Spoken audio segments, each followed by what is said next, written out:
오늘 말씀의 제목은 씨 뿌리는 비유입니다. 씨 뿌리는 비유인데 보통 네 가지 밭의 비유라고도 그렇게 많이 알려져 있습니다. 만약에 우리가 돈이 있어서 은행에 예금을 했는데 한 1,000만 원 정도를 은행에다가 적금을 했는데 어떤 은행은 한 달에 이자를 5만 원을 주고 또 어떤 은행은 한 달에 이자를 10만 원을 준다면 어떤 은행에다가 예금을 해야 될까요? 너무 뻔하죠. 한 시간에 5쪽을 공부하는 학생이 있고 한 시간에 10쪽을 공부하는 학생이 있다면 누가 더 공부를 잘할까요? 그것도 뻔하죠. 똑같이 일을 했는데 정말 똑같은 시간에 똑같은 양의 일을 했는데 하루 일당을 10만 원을 주는 직장이 있고 하루 일당을 20만 원을 주는 직장이 있다면 어느 직장을 여러분들은 선택하시겠습니까? 이건 두 번 생각할 고민이 없을 겁니다. 여기에서 우리는 효율성이라는 생각을 한번 해보게 됩니다. 열심히 성실히 일하는 것도 중요하지만 같은 일을 했을 때 결과가 차이가 난다면 더 좋은 결과를 얻는 쪽으로 우리가 선택을 하게 된다는 것입니다. 일을 많이 하는 것이 중요한 것이 아니라 같은 일을 하고도 더 많은 효과를 거두는 것이 중요하다는 말입니다. 오늘 본문에는 네 가지 밭의 이야기가 나옵니다. 똑같이 씨를 뿌렸는데 한쪽 밭에서는 아무런 열매가 없었습니다. 꽝이 나왔습니다. 다른 밭에서는 100배의 결실을 맺었습니다. 여러분이 만약에 농부를 하면 어느 밭에 씨를 뿌리겠습니까? 밭에 따라서 하나님의 말씀이 전혀 다르게 열매를 맺을 수 있다는 것을 우리가 알아야 됩니다. 먼저 우리는 네 가지 밭이 모두 열매를 맺는 것이 아니라는 사실을 알아야 됩니다. 열매 맺는 밭이 따로 있는데 확률로 따지면 25%에 지나지 않는다는 것입니다. 참 안타깝죠. 모든 밭이 열매를 맺는 것이 아니고 일부의 밭에서만 열매를 맺는다. 이것을 이탈리아의 경제학자는 80대 20의 법칙이라고 그렇게 이야기도 합니다. 결과의 80%는 원인의 20%가 좌우한다는 말이죠. 아무리 능력 있는 하나님의 말씀도 모든 밭에서 다 열매를 맺는 것이 아닙니다. 심지어 예수님께서 하신 설교도 서기관들과 바리새인들의 마음밭에서는 열매를 맺지 못했습니다. 우리는 똑같이 예배를 드리면서 똑같이 찬양하고 똑같은 설교를 듣는데 어떤 사람들은 은혜를 받아요. 근데 어떤 사람들은 전혀 은혜가 되지 못합니다. 똑같이 예배를 드리는데 어떤 사람들이 은혜를 받지 못한다면 참 안타까운 거 아니겠습니까? 굉장히 시간이 아깝잖아요. 똑같이 예배를 드렸는데. 똑같이 일하고 한 시간에 어떤 사람은 10,000원을 버는데 똑같이 일하고도 어떤 사람은 한 시간에 100만 원을 번다면 이건 굉장히 큰 차이가 있는 것입니다. 그래서 우리는 네 가지 밭의 비유에서 열매 맺지 못하는 이유가 무엇인지 우리는 한번 생각을 해봐야 됩니다. 먼저 우리가 알아야 될 것은 열매를 맺고 못 맺고가 그 결정적인 차이는 밭에 있다는 것을 알아야 됩니다. 똑같은 씨가 사방팔방으로 흩어졌습니다. 만약에 죽은 씨를 뿌렸다면 어느 밭에서도 열매를 맺지 못할 것입니다. 그런데 어느 밭에서는 열매를 맺었는데 어느 밭에서는 열매를 맺지 못했습니다. 똑같은 씨를 뿌렸는데 그렇게 되었습니다. 그렇다면 씨에 문제가 있는 게 아닙니다. 밭에 문제가 있는 것입니다. 똑같은 설교에서도 똑같은 예배 시간에도 어떤 사람은 은혜를 받는데 어떤 사람은 전혀 은혜를 받지 못하고 또 심지어 시험에 들기도 합니다. 말씀에 문제가 있을까요? 예배에 문제가 있을까요? 은혜가 안 되는 사람들은 말씀에 또는 예배에 문제가 있다고 생각을 합니다. 그러나 똑같은 예배 시간에 어떤 사람들이 정말 넘치는 은혜를 받았다면 그것은 예배 자체에 문제가 있는 것이 아니라는 것입니다. 마음밭에 문제가 있는 것입니다. 네 가지 밭 중에서 첫 번째 나오는 것이 길가의 밭입니다. 흔히 사람들이 길가의 밭이라고 이야기를 하는데 사실은 밭이 아닙니다. 씨가 떨어졌으니까 밭이라고는 이야기를 하지만 사실은 밭이 아닙니다. 사람들이 밟고 다니는 땅입니다. 사람들이 하도 밟아가지고 그 땅은 단단해져서 씨가 땅 속에 들어갈 수 없는 땅입니다. 그냥 쉽게 아스팔트라고 생각하시면 됩니다. 아스팔트에서 꽃이 필 수가 없고 풀이 돋을 수가 없습니다. 산속에서도 사람들이 자주 다니는 오솔길이나 산책로 같은 길이 있습니다. 그런 곳은 사람들이 계속해서 밟아대기 때문에 풀 한 폭이 자라질 않습니다. 처음에 풀이 있다 하더라도 결국은 죽게 됩니다. 맨 흙이 드러나 있습니다. 그런 땅에는 결코 씨앗이 땅 속으로 들어갈 수가 없습니다. 악한 자에게 빼앗기게 됩니다. 오늘 여러분들은 이 자리에 예배드리기 위해서 오셨습니다. 우리는 찬송을 드렸고 하나님 앞에 기도를 했습니다. 지금 이 시간은 하나님의 말씀이 선포되는 자리입니다. 우리는 하나님 앞에 찬송과 영광을 드리기 위해서 이 자리에 모였습니다. 이곳은 예배당입니다. 이곳은 불신자는 한 명도 없고 우리는 모두 목사와 성도들이 이 자리에 가득 모여 있습니다. 그러면 이 자리에 마귀가 역사할 수 있을까요? 아니면 없을까요? 하나님의 말씀이 선포되고 성령께서 역사하시는 이 자리에 과연 마귀가 역사할 수 있을까요? 성경은 뭐라고 얘기합니까? 마귀가 역사할 수 있다고 이야기합니다. 악한 자가 와서 그 마음에 뿌리는 것을 빼앗는다고 그렇게 이야기하는데 그 악한 자가 바로 마귀고 사탄인 것입니다. 말씀을 빼앗는 원흉입니다. 이 자리에서 성령께서 역사하신다면 마귀도 역사하려고 지금 준비하고 있다는 것을 우리가 알아야 됩니다. 그러니까 우리가 예배를 드리면서 우리의 마음속에서 성령께서 역사하셔야지 마귀가 역사하지 않도록 우리는 기도해야 된다는 것입니다. 왜 마귀가 역사할까요? 우리는 그토록 하나님께서 영광 받으시고 성령께서 역사해달라고 기도했는데 왜 엉뚱하게 마귀가 역사할까요? 그것은 마음이 단단해져 가지고 돌과 같이 단단해져서 말씀이 마음속에 못 들어가기 때문에 그렇습니다. 길가에 뿌려진 씨앗은 땅속으로 파고 들어가지 못합니다. 말씀이 뿌려졌는데 마음속에 못 들어가면 말씀은 어디에 있게 됩니까? 말씀은 마음 바깥쪽에 있게 됩니다. 마음 바깥에 있는 그 씨앗을 공중의 새가 와서 채가서 먹어버리는데 그 새가 바로 마귀인 것입니다. 마음이 단단해져서 말씀이 들어가지 못하는 이유는 의도적으로 말씀을 거부하기 때문에 그렇습니다. 몸은 교회에 와 있지만 마음은 딴 곳에 있는 것입니다. 가끔 가정들을 보면은 부인이 먼저 교회에 나가는 경우가 많습니다. 남편이 신앙이 약한 경우가 많은데 그러다 어쩌다가 전도를 해서 남편을 데리고 옵니다. 부인에게 끌려 나오는 거죠. 이렇게 부인의 강요에 의해서 또는 부모의 강요나 강압에 의해서 강제로 아이들이 교회에 나왔을 경우에는 마음이 굉장히 단단해져 있습니다. 굳어져 있습니다. 말씀을 들을 준비가 전혀 안 돼 있는 것입니다. 몸은 교회에 왔지만 마음은 굳게 닫혀 있습니다. 마지못해서 예배는 나왔지만 전혀 예배나 하나님의 말씀에 관심이 없는 사람입니다. 스스로 원해서 예배에 참석한 사람이 아니기 때문에 처음부터 의도적으로 마음의 문을 닫고 있습니다. 예배가 끝난 다음에도 말씀의 은혜는커녕 무슨 내용이었는지 기억조차 못하는 경우가 많습니다. 몸은 예배당에 와 있을지라도 마음은 전혀 딴 곳에 가 있기 때문에 말씀이 열매를 맺을 수가 없습니다. 그런 사람들은 예배 시간에 뭐 할까요? 오후에 있을 약속을 생각하고 주보에 낙서를 하고 또 핸드폰으로 열심히 문자 메시지 주고받고 카톡에 나한테 뭐가 맞는가 열심히 쳐다보고 이런 마음속에요 하나님의 말씀이 들어갈 수가 없습니다. 또 선입견을 가지고 말씀을 받아들이는 경우에도 그렇습니다. 말씀을 비판하고 평가하기 위해 앉아있는 사람들, 의외로요 목사님들이 은혜를 못 받아요. 목사님들이 이렇게 청중석에 앉아있다 다른 목사님들 이렇게 설교를 들으면은 내가 한 설교랑 얼마나 다른가 한번 보자 그러고서 설교를 평가해요. 그리고 이 설교는 A, B, C 어떤 목사님이 신학교에서 설교를 했는데 신학교에서 설교를 하고 나니까 어떤 학생이 와서 그러더랍니다. 목사님 말씀은 설교학에 의하면 C입니다.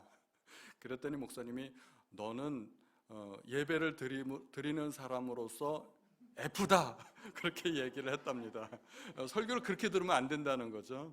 목사님은 C, 설교를 듣는 사람은 F. 완전히 망한 예배입니다. 설교자에 대한 부정적인 선입관이 있으면 그 말씀은 콩으로 메주를 쓴다고 해도 받아들여지지 않습니다.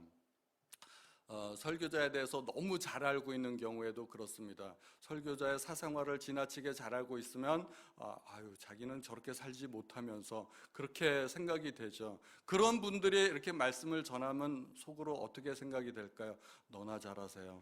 이런 생각이 들 수도 있죠. 전혀 은혜가 될 수가 없습니다. 우리는 우리의 마음밭이 길가의 밭이 되지 않도록 조심해야 됩니다. 두 번째 밭이 나오는데 돌짝밭입니다. 밭이라고는 하지만 역시 전혀 개간이 되지 않은 밭입니다. 그냥 이름만 밭이지 밭으로 사용된 적이 없는 땅입니다. 이 땅이 밭으로 사용되려면 먼저 개간이 되어야 됩니다. 제가 예전에 한 목사님을 알게 됐는데 그 목사님이 시골에서 목회를 하시는데 시골 사택에 조그만 땅이 있어가지고 그 땅을 개간해서 텃밭으로 사용하려고 이렇게 씨를 심어 보았답니다. 그 텃밭을 개간을 하면서 이 목사님이 회개를 참 많이 하셨답니다. 내가 알지도 못하는 설교를 그동안 했구나 하고 회개를 했다는데 성경에 나오는 돌밭이 정말 이런 밭인 줄 몰랐다는 겁니다. 이름만 밭이지 괭이나 삽이 전혀 들어가지 않았답니다. 괭이질을 하면 삽질을 하면 들어가질 않고 기구만 버렸다고 그렇게 말씀하시는 것을 제가 들어보았습니다. 저도 그런 땅을 개간해 본 적이 한 번도 없는데 저도 회개해야 될 것 같습니다. 어떤 사람들일까요? 이제 막 교회에 나오기 시작한 초신자 같은 경우에 신앙의 싹이 이제 막 자라났는데 더 이상 자라지 못하는 경우가 많습니다. 겨우 싹은 났지만 그 싹이 끝입니다. 그냥 말라버리는 경우가 많습니다. 돌밭에도 싹은 날 수가 있습니다. 그러나 더 이상 뿌리를 내리지 못합니다. 여기에 내려진 씨앗의 문제는 뿌리를 내릴 수 없다는 것입니다. 뿌리가 없다는 것은 신앙의 깊이가 없는 것입니다. 교회 몇 번 나오다가 포기하는 경우가 많습니다. 또 뿌리가 없기 때문에 교회에 지속적으로 나오지도 못하고 교회에 나왔다 안 나왔다 반복하고 또 교회도 이 교회 저 교회 이렇게 떠돌이처럼 그렇게 전전긍긍하면서 방황하는 경우가 많습니다. 또는 한 교회 다닌다 하더라도 신앙이 거의 없거나 매우 약한 사람입니다. 믿음이 없기 때문에 말씀을 들어도 그 말씀을 믿음으로 받아들이지 못하기 때문에 열매를 맺지 못합니다.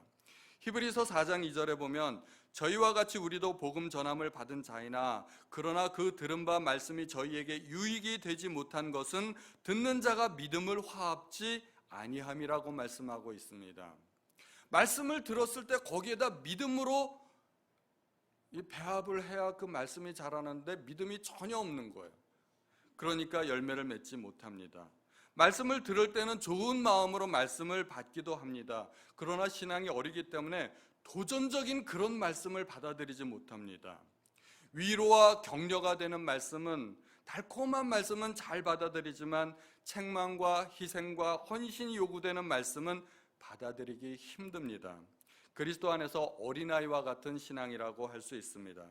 이들의 신앙적인 수준은 겨우 예배만 나올 수 있는 정도, 거기에서 그치는 것입니다. 말씀대로 살려고 노력도 하지 않습니다. 말씀을 기쁨으로 받아들일 수도 있지만 말씀을 들을 때 은혜가 되는 경우가 있어요. 은혜가 되지만 예배당을 나가는 순간 은혜가 사라집니다. 은혜가 얼마나 빨리 사라지는지 빛의 속도로 사라집니다. 전광석화와 같이 그냥 자리에서 일어나는 순간 언제 말씀을 들었느냐 싶게 그렇게 사라집니다. 돌밭과 같은 그런 심령에서는 열매를 기대하기가 힘듭니다. 세 번째 밭은 가시밭입니다. 가시덤불입니다. 가시밭에 뿌려진 씨는 싹도 나고 뿌리도 자랍니다. 뿌리를 내렸다는 의미는 신앙에 정착했다는 의미일 것입니다. 누가 뭐래도 확고한 기독교 신자임을 자처합니다. 무슨 설문조사 같은 데 보면 종교란에 반드시 기독교 체크하고 나 예수 믿는 사람입니다. 나 기독교인입니다. 그렇게 말할 수 있습니다. 그런데 문제는 더 이상 자라지 않는다는 것입니다. 제가 보기에는 많은 성도님들이 여기에 해당하는 것 같아요. 신앙생활을 하는데 10년을 해도 20년을 해도 똑같아요. 전혀 자라지 않습니다.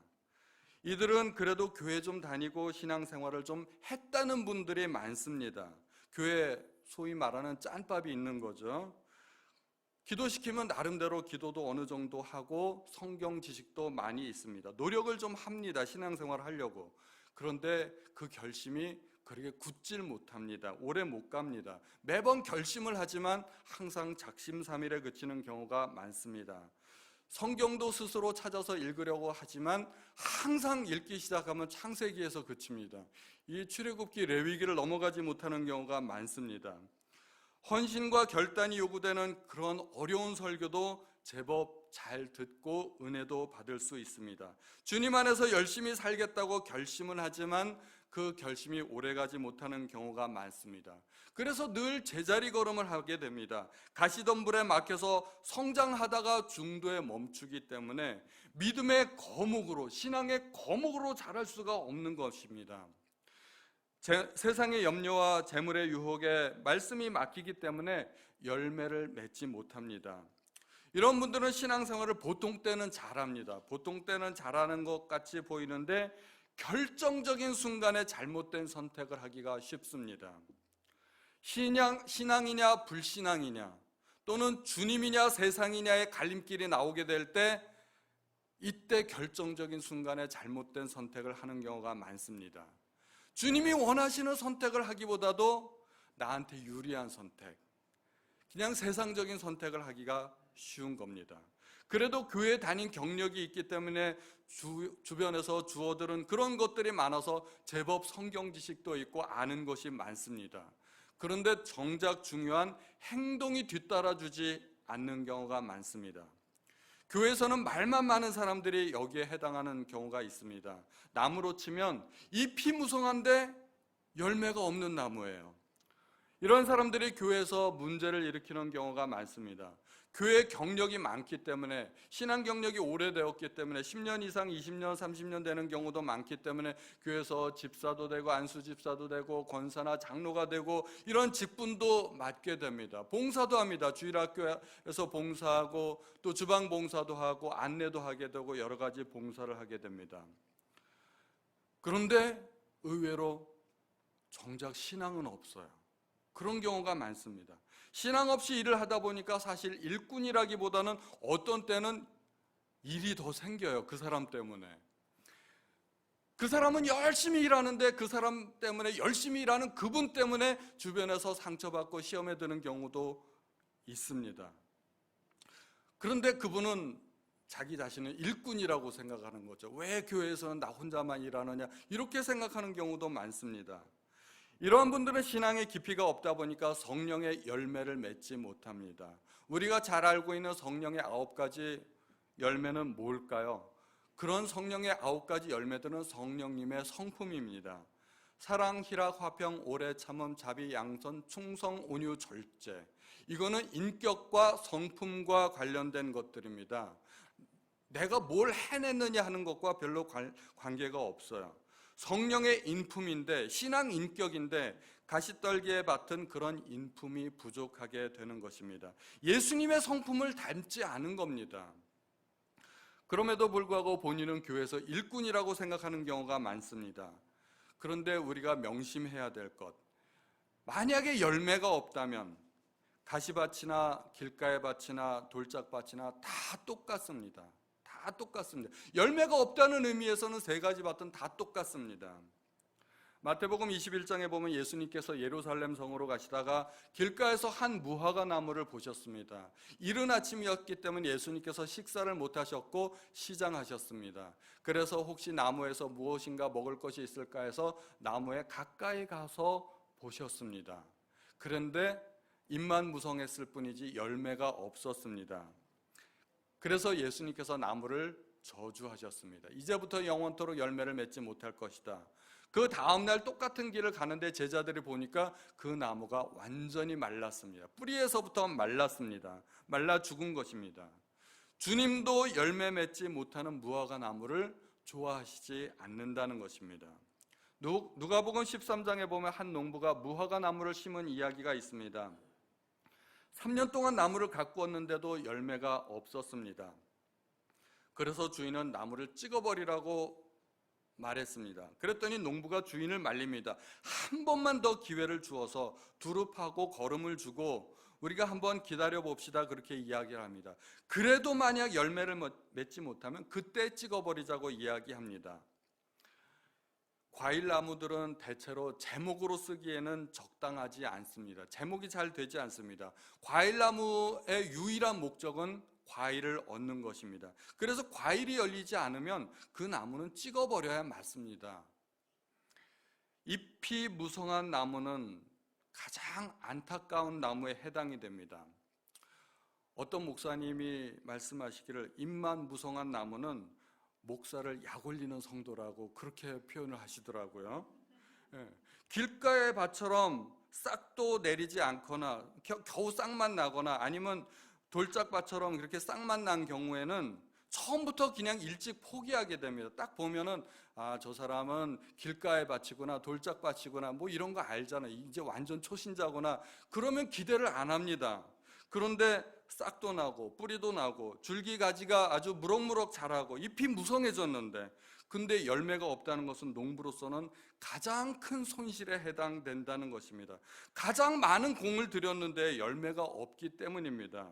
그러니까 그 목사님 말씀이 이해가 돼요. 목사 약 올리는 성도라고. 교회에서도 마찬가지입니다. 신앙생활을 오래 했는데 이제는 헌신할 때가 됐는데 이제는 성품이 좀 바뀔 때가 됐는데 아직도 헌신하지 않고 아직도 인격이 다듬어지지 않고 아직도 교회에서 일꾼으로 성장하지 못하는 그런 성도들을 보면 안타깝다는 겁니다. 목사 마음이 안타깝다면 아마 주님도 안타까워 하시겠죠. 시간이 지나면 우리는 일꾼으로 성장해야 됩니다. 인격이 다듬어져야 됩니다. 그런데 이제나 저제나 그러면서 올해는 좀 헌신 좀 할까? 올해는 좀 인격이 다듬어질까? 그런데 여전히 똑같다면 얼마나 참 안타깝겠습니까? 주님으로 하여금 가장 많이 헛고생시키는 분들이라고 그렇게 말할 수가 있습니다. 네 번째 땅은 마지막으로 좋은 땅입니다. 좋은 땅은 말씀을 듣고 깨닫는 자라고 하였습니다. 좋은 땅이란 것은 단지 좋은 마음으로 말씀을 받아들이기만 하는 것이 아니라 좋은 땅의 핵심은 말씀을 들을 때 깨닫는다는 것입니다. 좋은 땅에 뿌려졌다는 것은 말씀을 듣고 깨닫는 자니 누구나 다 말씀을 듣습니다. 그러나 아무나 다 깨닫는 것은 아닙니다. 주님께서 길가의 밭을 이야기하면서 이렇게 말씀하셨습니다. 아무나 천국 말씀을 듣고 깨닫지 못할 때는 악한 자가 와서 그 마음에 뿌리온 것을 빼앗나니 이는 곧 길가에 뿌리온 자니라 그렇게 말씀하셨습니다. 깨닫지 못하는 것이 길가의 밭입니다. 그러므로 말씀을 들을 때 깨닫느냐 못 깨닫느냐 하는 것은 길가의 밭과 좋은 땅을 판가름하는 아주 중요한 기준이 되는 것입니다. 깨닫는 것이 왜 중요할까요?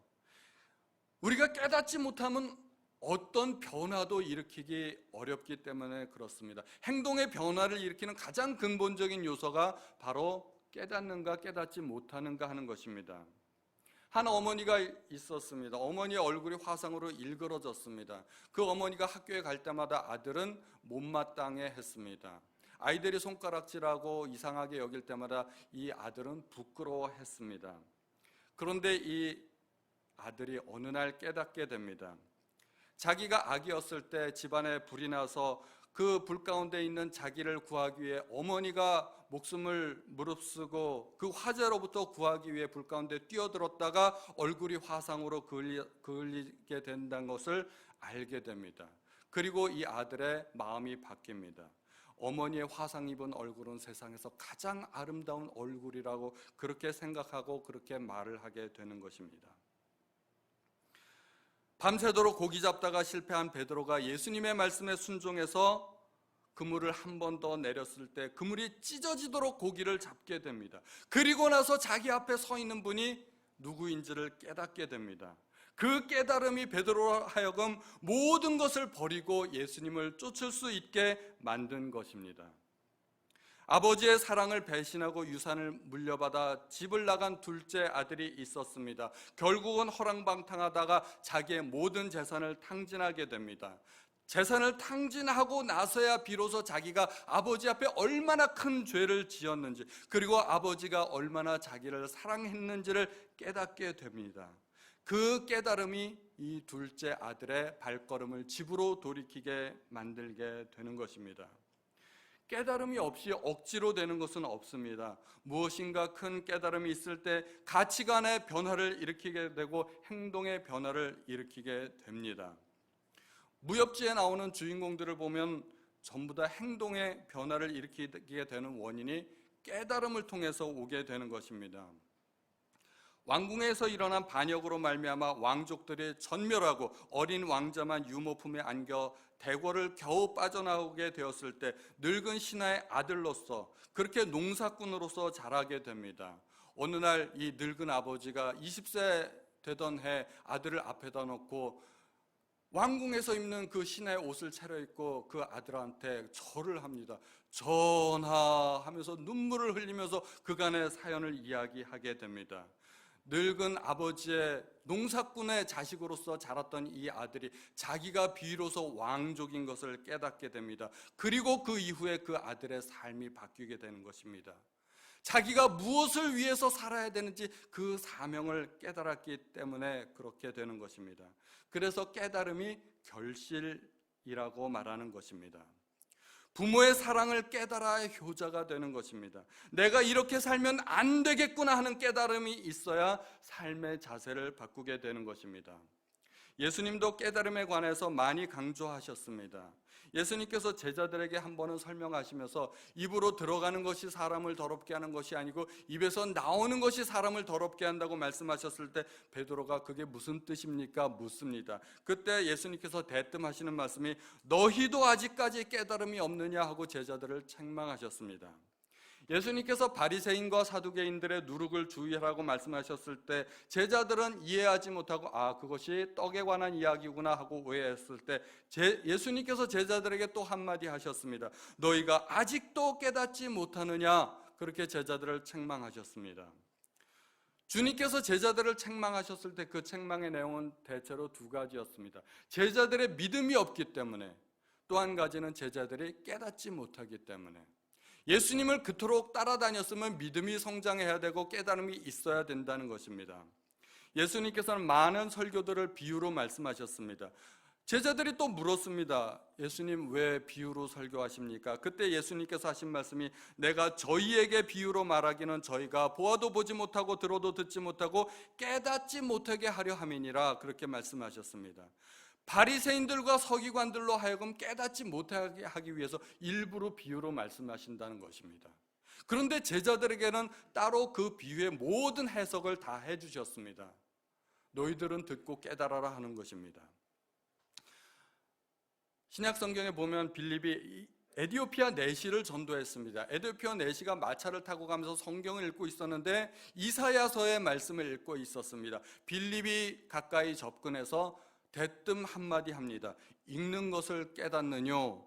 그랬더니 내시가 하는 말이 지도하는 사람이 없으니 어찌 깨달을 수 있느뇨? 깨달을 수가 없으니까 아무리 읽어도 도움이 안 되는 겁니다. 믿음이 생기질 않는 겁니다. 까막눈인 겁니다. 그랬더니 빌립이 그 글을 자세히 해석해서 전도를 하게 됩니다. 그 글의 뜻을 알게 되니까 에디오피아 내시가 그러면 내가 이제 예수를 믿고 구원을 받았으니 나에게 세례를 달라, 그렇게 얘기를 합니다. 그리고 마차에서 내려서 세례를 받게 됩니다. 주님은 종말에 관한 설교를 하시면서 읽는 자는 깨달을진저, 그렇게 말씀하셨습니다. 읽는 사람은 깨달아야 됩니다. 깨닫지 못하면 까막눈이나 똑같은 겁니다. 흰 것은 종이고 검은 것은 글씨고.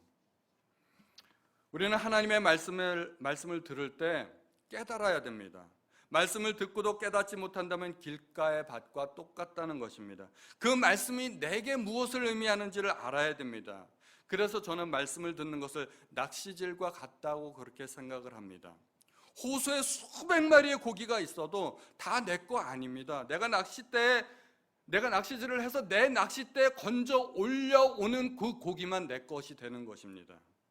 하나님의 말씀을 1시간 30분 몇 시간을 듣는다 할지라도 그 모든 내용이 머릿속에 남는 것이 아닙니다.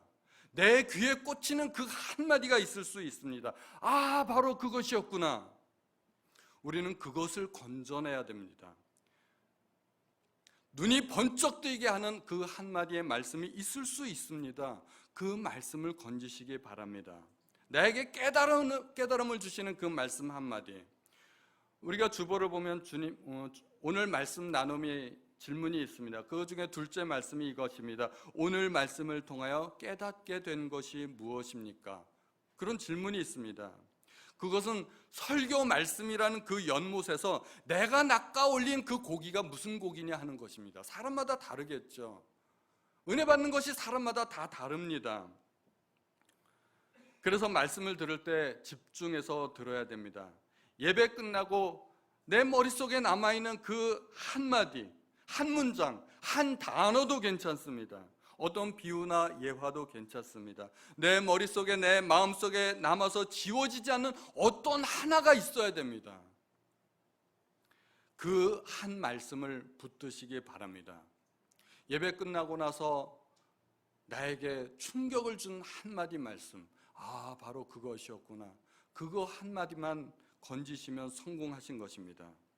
석가모니는 깨달음을 얻기 위해서 왕자의 신분도 버리고 궁궐을 뛰쳐나갔다고 합니다. 오늘 설교를 통해서 우리 모두에게 주시는 말씀이 아니라 나에게 주시는 말씀, 개인적으로 나에게 주시는 그 말씀을 받으셔야 됩니다. 오늘 말씀 속에서도 한마디가 여러분들의 마음속에 꽂히시기를 기원합니다. 그 한마디가 여러분들의 생각을 바꾸고 행동을 바꾸고 인생을 바꾸게 될 것입니다. 그 말씀을 꼭 잊지 않고 받으시기 바랍니다. 우리 오늘 찬송가를 같이 부르시겠습니다. 496장 새벽부터 우리 사랑함으로써 저녁까지 씨를 뿌려봅시다. 열매 차차이고 곡식 거둘 때 기쁨으로 단을 거두리로다. 우리 찬양을 부르실 때 정말 열매 맺기 원하는 그러한 마음으로 이 찬양 같이 부르시겠습니다.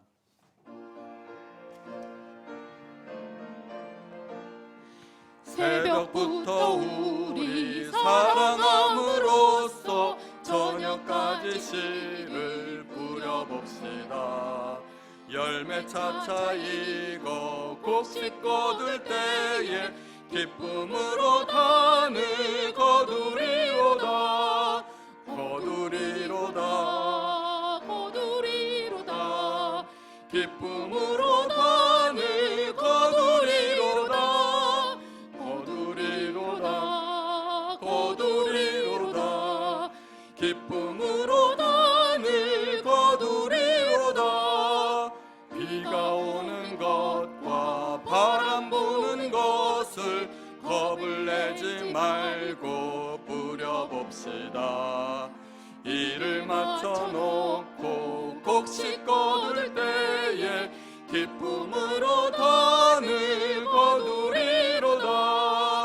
거두리로다. 거두리로다. 기쁨으로 단을 거두리로다. 거두리로다. 거두리로다. 기쁨으로 단을 거두리로다. 씨를 뿌릴 때에 나지 아니할까 염려하며 심히 애탈지라도 나중 예수께서 칭찬하시리니 기쁨으로 단을 거두리로다. 거두리로다. 거두리로다. 기쁨으로 단을 거두리로다. 거두리로다. 거두리로다. 기쁨으로 단을 거두리로다.